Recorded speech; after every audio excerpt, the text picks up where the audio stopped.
몇 달 전까지만 해도 번쩍이던 무인 아이스크림점의 간판이 벌써 뜯겨나가고 있습니다. 그런데 불과 2블록 뒤에서는 똑같은 무인 아이스크림점이 또다시 새 간판을 내걸고 문을 엽니다. 앞선 사장은 수천만 원을 날리고 쫓기듯 떠났지만 그 실패를 보면서도 같은 동네에 목돈을 밀어넣는 사람은 끊임없이 나타납니다. 직원 월급만 없애면 돈이 저절로 쌓인다던 가게에서 정작 가장 먼저 무너져 사라진 건 사장들이었습니다. 무인 점포는 5년 사이 4배 넘게 폭증했지만 무인 아이스크림점의 점포당 매출은 오히려 10%나 추락했습니다. 그렇다면 도대체 이 시장에서 점주보다 먼저 돈을 회수하고 있는 사람은 누구일까요? 망한 가게가 산더미처럼 쌓이는데도 왜 새 간판은 끝없이 다시 올라오는 걸까요? 사람들이 아무 생각 없이 뛰어든 것은 아니었어요. 오히려 더 위험했던 건 이 장사가 실패할 구석이 전혀 없어 보였다는 겁니다. 직장은 그대로 다니고 가게는 24시간 돈을 법니다. 주인이 잠든 새벽에도 키오스크는 결제를 받고 퇴근길에 상품 몇 개만 채워 넣으면 통장에 2번째 월급이 꽂힌다고 했습니다. 마지막 망설임까지 완전히 지워버린 숫자는 단 하나, 직원 월급 0원이었습니다. 무인 아이스크림점은 그 계산이 가장 빠르게 퍼진 대표 사례였지만 같은 약속은 과자점과 밀키트점, 무인 카페와 반려동물 용품점에도 거의 똑같이 붙었어요. 직원 한 명을 고용하는 순간 임금과 부대 비용으로 매달 250만 원 안팎이 빠져나갈 수 있었지만 무인 점포라면 그 돈을 통째로 이익으로 남길 수 있다는 계산이었죠. 하루 방문객과 객단가를 조금만 높여 잡아도 월 매출은 순식간에 불어났고 상품값과 임대료를 빼고도 직장인 월급만큼은 남는 그림이 완성됐어요. 딱 여기까지만 보면 시작하지 않는 사람이 오히려 돈을 걷어차는 바보처럼 보였습니다. 문제는 그럴듯한 계산표가 너무 많은 것을 숨기고 있었다는 겁니다. 비 오는 날 손님이 몇 명까지 줄어드는지, 한겨울에도 아이스크림이 같은 속도로 팔리는지, 끝내 팔리지 않은 재고를 얼마에 떨이해야 하는지는 어디에도 적혀있지 않았어요. 업종만 다를 뿐 밀키트점에는 유통기한과 폐기가, 과자점에는 낮은 객단가가, 무인 카페에는 기계관리와 청소가 계산표 밖에 남아 있었습니다. 무엇보다 이 장사의 운명을 결정할 가장 중요한 숫자 하나가 통째로 빠져 있었습니다. 점포가 2배, 3배로 늘어날 때 그 가게들을 먹여 살릴 동네 손님도 정말 함께 늘어날 수 있는가였습니다. 그 치명적인 빈칸을 따져보기 전에 창업 영상과 박람회에서는 낮은 인건비와 간편한 운영만 반복해서 강조했습니다. 이미 충분한 소비시장이 있는지보다 얼마를 넣으면 얼마를 남길 수 있는지가 먼저 눈에 들어왔고 진입이 쉽다는 인상은 빠르게 퍼졌어요. 손님이 늘기도 전에 점포수부터 폭발적으로 불어났습니다. 시장이 커진 것이 아니라 같은 동네 지갑 앞에 계산대만 무섭게 늘어나기 시작한 겁니다. 다만 점포가 늘었다고 모든 무인업종이 똑같은 방식으로 흔들린 것은 아니었습니다. 여기서 무인업종 사이에 결정적인 차이가 드러났습니다. 무인 세탁소와 스터디 카페 역시 상권과 공급 상황에 따라 어려움을 겪을 수 있습니다. 다만 큰 이불을 세탁하거나 조용한 자리를 이용하려면 소비자가 그 공간을 직접 찾아갈 이유가 상대적으로 분명했어요. 반면 아이스크림과 밀키트, 과자와 문구류, 반려동물 용품처럼 편의점과 마트, 온라인에서도 쉽게 살 수 있는 상품은 달랐어요. 사람을 없앤 게 문제가 아니었습니다. 손님이 굳이 그 가게까지 찾아갈 이유가 약한 업종에 점포부터 몰려든 것이 문제였습니다. 그 약점은 가게가 한두 곳일 때는 잘 보이지 않았어요. 하지만 비슷한 무인 소매점이 동네마다 폭발적으로 늘어나는 순간 감춰져 있던 문제가 한꺼번에 터져나오기 시작했습니다. 첫 번째 아이스크림점이 하루 100명의 손님을 받았다고 해서 두 번째 점포가 생긴 뒤 손님이 200명으로 늘어나는 것은 아니었습니다. 과자점과 밀키트점, 문구점도 마찬가지였습니다. 세 번째와 네 번째 계산대가 들어와도 동네 주민 수와 생활비는 그대로였습니다. 새로 생긴 것은 소비가 아니라 이미 있던 소비를 빼앗아갈 경쟁자뿐이었습니다. 소비가 그대로인 시장에 점포만 늘어나자 한 사람이 쓰던 돈을 더 많은 키오스크가 갈기갈기 나눠 가졌습니다. 그때부터 장부에서는 매출보다 훨씬 더 빠르게 사라지는 숫자가 있었습니다. 줄어든 매출은 곧바로 이익부터 무너뜨렸습니다. 판매량은 줄었지만 임대료와 전기료, 카드 수수료는 그대로였고 경쟁 때문에 가격까지 내려야 했어요. 아이스크림은 냉동고 안에 남았고 밀키트는 유통기한이 다가왔으며 과자와 생활용품은 할인표를 붙인 채 진열대에 쌓였어요. 업종은 달라도 팔리지 않은 상품이 현금으로 돌아오지 못한다는 사실은 같았습니다. 매출이 10% 줄었다는 숫자는 작아 보입니다. 물론 판매량이 줄면 상품 매입비도 일부 줄어듭니다. 하지만 임대료와 전기 기본료처럼 매출과 상관없이 빠져나가는 비용은 그대로였습니다. 원래 이익이 얇았던 점포라면 매출이 조금만 흔들려도 사장의 목 대부분이 사라질 수 있었어요. 여기에 할인과 폐기까지 겹치면 매출 감소율보다 이익 감소 폭이 훨씬 커질 수 있습니다. 무인 점포를 먼저 흔든 것은 매출 숫자 자체보다 처음부터 얇았던 이익 구조였습니다.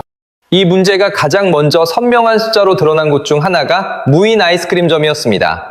국내 최초 무인 아이스크림 할인점 브랜드인 응은스크레의 폐점률은 2021년 5.4%에서 2022년 13.7%까지 치솟았습니다. 전체 무인 점포 시장을 대표하는 수치는 아니지만 대체재가 많고 경쟁이 빠르게 붙은 무인 소매업에서 수익성이 얼마나 빨리 흔들릴 수 있는지를 보여주는 경고였습니다. 그렇다면 이익이 사라진 점포들은 곧바로 문을 닫았을까요? 오히려 그때부터 빠져나오기가 더 어려워졌습니다. 새로 들어가는 문은 너무 넓었고 망한 뒤 빠져나오는 문은 턱없이 좁았습니다. 특별한 기술이나 긴 교육 없이도 키오스크와 진열대, 업종에 맞는 설비 몇 개만 들이면 바로 시작할 수 있었어요. 하지만 장사가 안 돼 문을 닫으려는 순간 임대차 계약과 철거비, 원상복구비, 남은 재고가 한꺼번에 발목을 잡았습니다. 냉동고든 커피 머신이든 출입 통제 장치든 업종 전용 인테리어든 문을 열기 위해 들인 설비는 폐업 순간 회수하기 어려운 비용으로 바뀌었습니다. 문을 열 때 돈을 썼는데 문을 닫으려면 또다시 목돈이 필요했던 겁니다. 그래서 적자를 보면서도 문을 닫지 못한 가게들이 불을 킨 채 남았어요. 겉으로는 영업 중이었지만 장부 안에서는 이미 폐업이 시작되고 있었습니다. 그래도 사장들은 인건비가 없으니 적자 속에서도 버틸 수 있다고 생각했습니다. 그러나 직원을 없애며 사라진 것은 월급뿐이었습니다. 발주와 재고 관리, 키오스크 고장과 민원 대응까지 결국 점주 몫으로 넘어왔어요. 직원은 없었지만 일은 사라지지 않았습니다. 그 일들이 사장의 출근 전과 점심시간, 퇴근 후와 주말로 잘게 흩어졌을 뿐이에요. 아침에는 매장 상태와 설비를 확인하고 점심에는 발주 수량을 맞추고 퇴근 뒤에는 빈 진열대를 채워야 했습니다. 냉동식품점은 온도와 유통기한을 살펴야 했고 무인 카페는 기계와 원재료 위생을 관리해야 했어요. 취급하는 상품은 달라도 흐트러진 진열대를 정리하고 바닥의 쓰레기와 매장 구석의 먼지 거미줄을 치워야 한다는 사실은 같았습니다. 청소를 며칠만 미루면 매장은 금세 버려진 가게처럼 변했고 손님은 상품을 고르기도 전에 발길부터 돌렸습니다. 새벽에 결제 오류가 생기면 전화가 울렸고 물건이 사라지면 몇 시간치 CCTV를 다시 돌려가야 했습니다. 자리를 비우면 이번에는 상품이 사라졌어요. 2022년 무인점포 사업주 200명을 조사한 결과 61%가 절도 피해를 경험했다고 답했습니다. CCTV를 늘리면 비용이 붙고 출입을 막으면 편리함이 사라지고 관리 인력을 두면 없앴던 인건비가 다시 살아났습니다. 결국 직원 한 명을 없앤 자리에 점주 자신이 들어갔습니다. 발주부터 진열, 청소와 민원, 도난 확인까지 모두 떠안았고 매출은 들어왔지만 점주의 시간까지 비용으로 계산하면 처음 약속받았던 손 안 대는 부업과는 전혀 다른 장사가 됐습니다. 그런데 이 가게를 둘러싼 모든 사람이 점주처럼 장사가 잘 되기를 기다려야 했던 것은 아닙니다. 점주가 수천 원짜리 결제를 쌓기 시작하기도 전에 개업 과정에서 이미 큰 매출이 발생한 곳이 따로 있었습니다.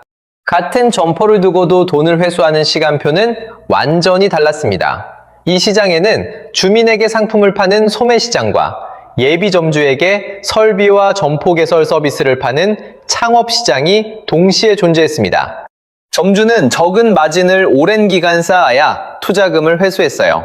반면 점포를 여는 과정에서는 키오스크와 보안 장비, 진열대와 냉장 냉동 설비, 간판과 인테리어, 가맹비나 컨설팅 비용처럼 큰 돈이 계약 한 번에 먼저 움직였습니다. 주민의 결제는 수천 원씩 나뉘어 들어왔지만 창업자의 목돈은 개업 전에 한꺼번에 빠져나간 겁니다. 업체마다 계약 구조가 달라 어느 시장이 더 크게 성장했다고 단정할 수는 없어요. 다만 점주는 가게가 오래 살아남아야 돈을 회수했지만 점포 개설 과정에서 돈을 받은 쪽은 문을 여는 순간부터 이미 회수를 시작했습니다.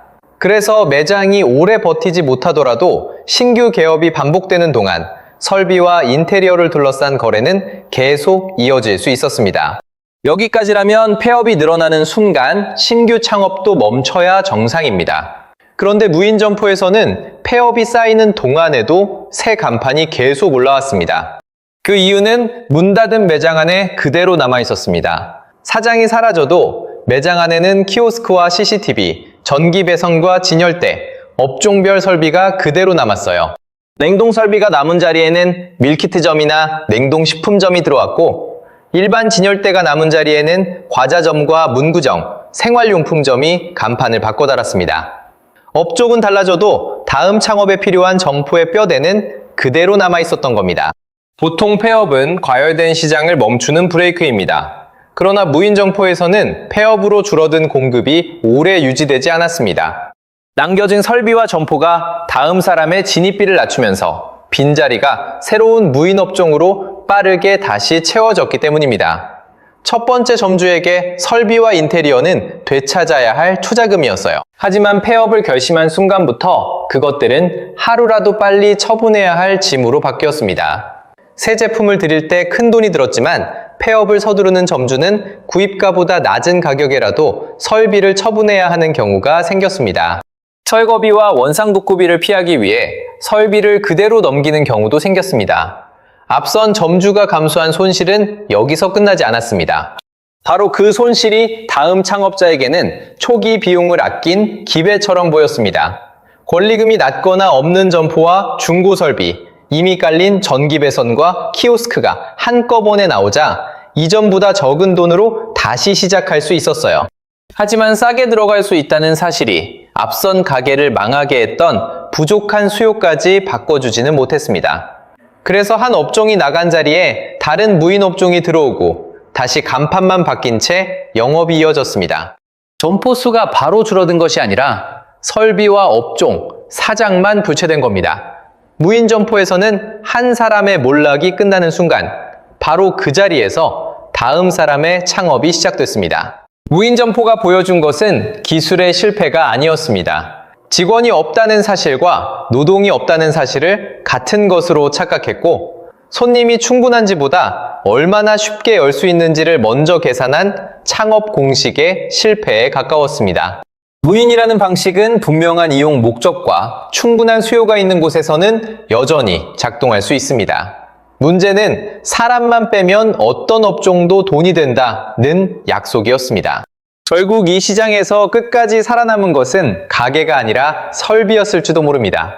키오스크와 진열대는 남아 다른 상품을 팔았지만 그 계산을 믿고 들어온 점주들은 계속 교체됐습니다. 간판은 새 것으로 바뀌었지만 그 안에서 반복되는 실패의 구조는 좀처럼 바뀌지 않았던 겁니다. 여러분이라면 앞선 가게가 망한 자리에 간판만 바꿔 다시 들어가시겠습니까? 그 자리가 싸게 나온 기회인지 또